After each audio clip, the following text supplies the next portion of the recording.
Hey, welcome to the Fantasy Football Game Plan. Today we are talking player props. Who we think will excel and who we think will flop on week 1. I'm here with Quinten and he's run all the data and the numbers. But before we jump in to specific players, can you tell me the kickoff rule changes for 2025 and the impact of the rule changes on scoring? Yeah, there's not too many changes. I mean, we still got the tush push, but one important thing to note is that the dynamic kickoff that got introduced yesterday, or the dynamic kickoff that got introduced last year, so they have to kick it inside the landing zone or else the ball comes out to the 30. This offseason, it was changed to the 35-yard line. All right. And what's that going to mean for us? Did we see anything in preseason that kind of gives us a glimpse of what changes might be ahead this year? Yeah, in short, that just means more points. So the NFL is going to keep bumping up that yard line until they see the desired behavior of these teams actually kicking in the landing zone and actually getting these kick returns. So last year, everyone just decided it wasn't really worth it. But just moving the ball from the 25-yard line to the 30-yard line increased the expected points per drive from 1.77 all the way to 2.01. So we have almost a quarter point per drive just because of that dynamic kickoff introduced. And now they're moving it to the 35-yard line. So now it's up to the teams. Do they still want to take that 35-yard line starting field position for their opponent, or actually work on this landing zone and work with their kicker and special teams to get that dialed down? Which teams look to be doing it well in preseason and ready for this change? So some of the best teams, I went through all of the preseason games, and some of them was kind of a headache because they use multiple kickers. They're not using their starting kicker. But I tried to go through of just data points we had of the starting kicker for that team, and some of the best kickoff special teams units were Carolina, the Jets, and Pittsburgh. And something to note there is they were much better than just the 30-yard line from last year. So in the preseason, they're about the 26-yard line, all three of those. So teams have to go further to score on them. And especially the Jets and Pittsburgh that are playing each other this week, that just leaves more room for really good defenses to shine and make the other teams work harder for those points. So I'm sensing less scoring, and maybe we're going to be talking about quite a few unders on these player props. Yeah, absolutely. And then some of the worst teams, so their opponent is getting the ball further down the field and it's easier for them to score, was Detroit, Green Bay, and Washington.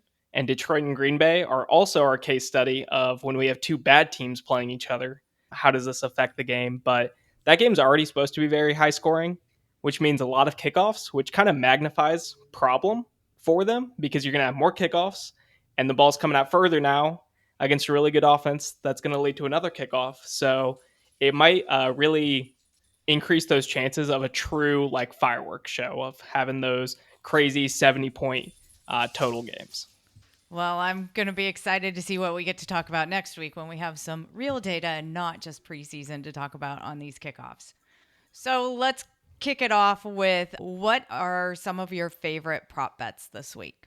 One of my themes is fading some of the younger starting quarterbacks, and it all kind of starts out with Cam Ward.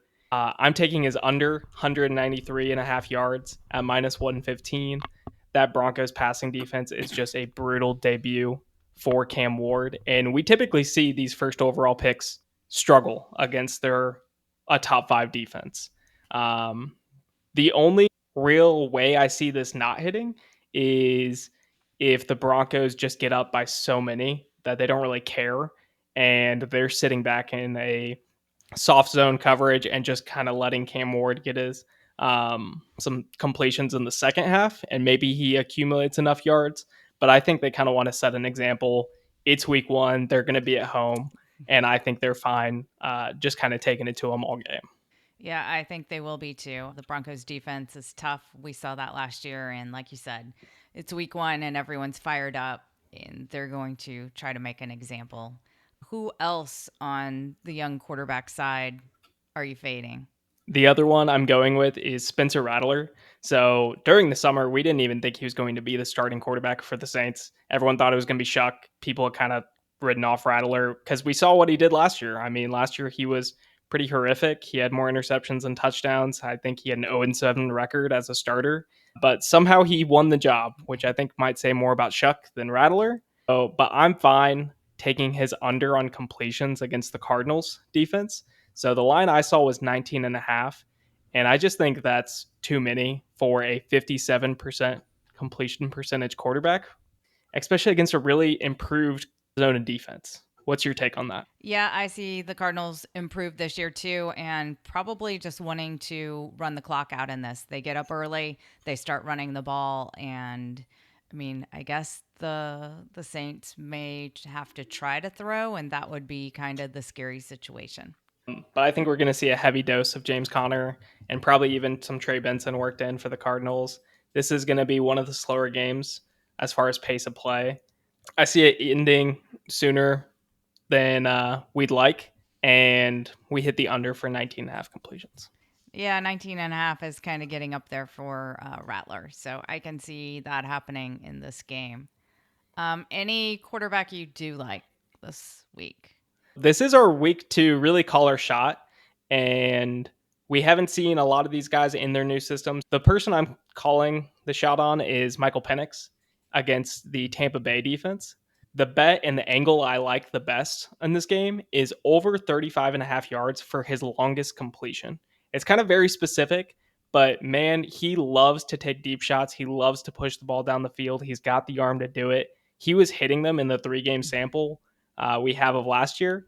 He had an eight and a half big time throw rate per PFF's data. So he's a gunslinger. He wants to take shots to Pitts and London. And then you always have an out with if Bijan takes a screen pass for 40 yards. I think that's what would have to happen is Bijan taking a screen pass for 40 yards, and that one definitely could happen.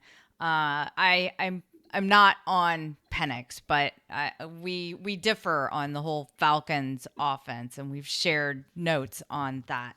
You want to fade your other young quarterbacks. Well, Penix is right there in young, like you said. He has 3.5 game sample, so I'm out on Penix. This isn't a chance that I want to take. Although the Bijan pass and taking out 40 yards, I can buy into. I'm not buying into London. I'm not buying into downfield throws, and I think the Bucks are actually going to be better this year. I do like this angle for it for the best. You're not saying that he's going to be a highly accurate quarterback. You're not saying continued success for the game. You just need that one big play to hit. And the Bucks allowed them last season. So if we look at the divisional games, they allowed this long pass in 5 of 6 games. And against the teams that they didn't allow a deep pass somewhere in the game to, it was a lot of those kind of poor performing offenses. So, I mean, we talk about Kansas City that just keeps everything towards the line of scrimmage. Jaden Daniels in his debut when he was really only allowed to throw screen passes. Bo Nix in week 3 when he still had the training wheels on. And then DeVito for the Giants and Aiden O'Connell. Like those, if those are the sample that didn't get it done, I think we have a better bet to be on the other half of that. And so I like Penix here at over 35 and a half. I also have doubts about week 1, and I would love to see the information. Are there fewer big play completions in week 1 versus week 5? I also have an issue that the Falcons didn't really play anybody in preseason, and I don't feel like there's that chemistry going that you need to create these 36-yard plays. I just feel like it's all still missing in week 1 unless you have some really good players that have worked together a long time. Yeah, I think we're going to get the shots. Penix isn't going to be afraid to throw them. It's just will they actually be completed? Okay. We're going to have to agree to disagree on this one until week 2. We'll get to see Sunday. We will get to see Sunday. What else do you have for us? I was kind of going through just touchdown bets and which people I like. So we already talked about how the true potential of that Green Bay Detroit game to be fireworks, like hit the over and go over 55 points. So I like Jameson Williams to get a piece of that.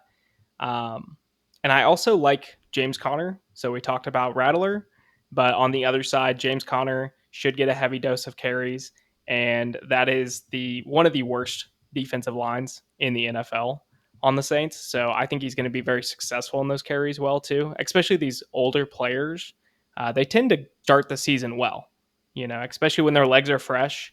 So I like James Conner to get in the end zone. And then the last one is Bucky Irving. I just think with the injuries to Godwin, McMillan, and even Tristan Wirfs, it's going to make Tampa Bay get Bucky Irving really involved in the passing game as well as the running game. And I just like that workload for a touchdown. Those odds. So Jameson Williams was at plus 220, James Conner's at minus 155, and then Bucky's at minus 145. I definitely like the James Conner and the Bucky Irving. I am really heavy on running backs in week one just because I feel like that needs to be your focus. And like I just said, you haven't built that chemistry in a lot of situations unless you're talking about Chase and Burrow and situations like that. That's definitely different. But if I'm looking for who I want to bet money on, it's going to be on the running backs. And I do like those two. I'm not so sure about Jameson Williams, but I do like him. And I think that if the Lions are going to win that game, he's going to be involved. Yeah. And a lot of this was just trying to follow what the teams want their identity to be. Like James Conner is a captain for that team. He's one of the leaders in the locker room for those Cardinals. And I think week one, they get an easier matchup and they want to kind of push some people around and dominate on the line of scrimmage. Sounds promising, definitely. I did have one rushing one that I didn't like, and that was Isaiah Pacheco. I like his under in our Friday game against with where we see the Chiefs and the Chargers playing. So Isaiah Pacheco under 52 and a half total rushing yards. I think that the Chiefs may need to be a little more aggressive in this game against the Chargers, and that the Chargers have a really good defense as well. So his rushing numbers I expect to be a little bit lower this week. What do I'm you also think about that interested. one? I like it too because I'm thinking back to week one last season in that Brazil game and the players sliding around like they were on ice. So, especially Pacheco, who kind of has that weirder running style in general, I like his under for 52 and a half yards. All right, that's the only pick I've got. What else do you have for us? Well, we've been talking a lot about the running backs, so I was looking more about their opportunities. I feel like that's easier and more consistent to project. So I thought we would do a rushing attempts parlay. I think this pairs very well with one of DK's main promos this week of their ghost leg parlay, where if one leg doesn't hit, you still get paid out for the parlay. So this is kind of one I've made specifically for it, following three running backs and their rushing attempts. So first is Chuba Hubbard for the Panthers. And I just think this line is way too low of 13 and a half. I like his over here. This team is a rush first team, and it should be a closer game down in Jacksonville. So I'm projecting around 16 rushing attempts, and you get plenty of wiggle room with that 13 and a half line. Okay. Who are we parlaying it with? So next, we are taking an under for rushing attempts, and this is an under against another rookie. This time, RJ Harvey. So RJ Harvey, the rookie running back in Denver, and I'm taking under 8.5, and it's really just based on Sean Payton and his usage with rookies in the past. We saw him have the training wheels on Bo Nix through the first 4 or 5 weeks of the season, and him get off to a slow start, and even like previously with the Saints, Alvin Kamara wasn't allowed to carry more than 7 times until after their bye week his rookie year, even though he was clearly the most explosive back. So I think Sean Payton will be creative in how RJ Harvey gets touches, maybe some quick screen passes, um, getting him involved in the passing game. But I think true rushing attempts will mainly go to J.K. Dobbins. And if they get up by a lot, we'll even see like McLaughlin worked in there. Yeah, I agree. I think we've all been reading a little bit too much into Sean Payton. We did it last year too, and we were really disappointed last year when we didn't have great running backs coming out of Denver. But it's a different situation than he had in New Orleans with Kamara. And I think it's just different. So I like this RJ Harvey under call. Yeah. He will always use a committee. We know that there's probably going to be 4 different players with rushing attempts when you add Bo Nix in there too. I just think it's going to get split up too much for 8 over 8. Yeah, I think the only way it doesn't happen is if Denver gets way up way early. Yeah. Then they're just trying to run out the clock. And if they've got that big lead, he may give it to Harvey a few more times than he intended to. Yeah. Well, what's the last leg of our parlay? The last leg is actually kind of going against what we've heard against training camp and more just following what makes sense for the team.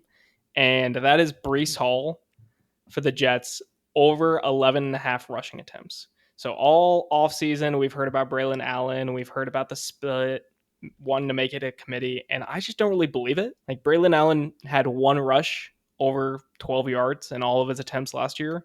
And Breece Hall is just the better back. And he is the number 1 on the depth chart. He is their main back.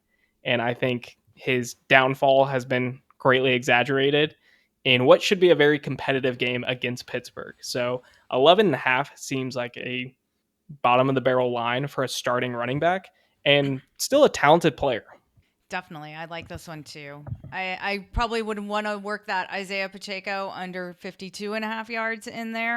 But I like all of these. And yeah, if you can just get 2 of 3, then with the DraftKings promotion, you will still win. Then you'll still get paid out. Together, all of those are a plus 461 bet. So not bad if it actually cashes. That is super nice. Super sweet. All right.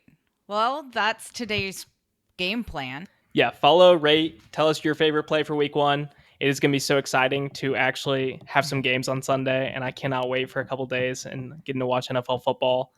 Yeah, me too. The show notes have everything that we talked about, so if you're looking for these bets, you can click on those in the show notes. Play smart, have fun. Until next time.